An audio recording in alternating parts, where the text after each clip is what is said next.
ஓடுகின்ற தூரம் மிக நெடுந்தொலைவில் உள்ளது. ஆனால் என்னால் முடியவில்லை அப்படிங்கிற ஒற்றை வார்த்தையில் நீ எல்லாவற்றையும் முடிக்கின்றாய். உன்னால் முடியும் என்ற எண்ணம் எப்போது உனக்குள் வரும்? கடக்க வேண்டிய பாதைகளை நினைத்துப்பார். இங்கு உன்னால் நின்று உன்னை அழைப்பது உன் ஐயன் வெற்றிவேல் முருகன். அவனுக்காக ஓடிவா. எதுவும் காலம் கடந்து விடவில்லை. உனக்காகவே அனைத்தும் காத்திருக்கின்றது என் தங்கமே. கவலைப்படாமல் ஓடிவா. உன்னால் முடியும்.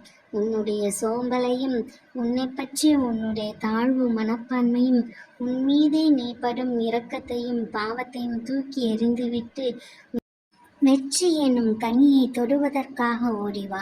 உனக்காக காத்திருக்கின்றது உன்னுடைய வெற்றி. உன்னை சார்ந்திருக்கும் உன் குடும்பத்தையும் உன் குழந்தைகளையும் உன்னை பெற்றவர்களையும் நினைத்து ஓடிவா. உனக்கு தோளோடு தோளாக துணை நிற்க உன் ஐயன் இருக்கின்றேன். கவலைப்படாமல் ஓடிவா. அனைத்தும் நன்மையாகவே நடக்கும். ஓம் சரவண பவ.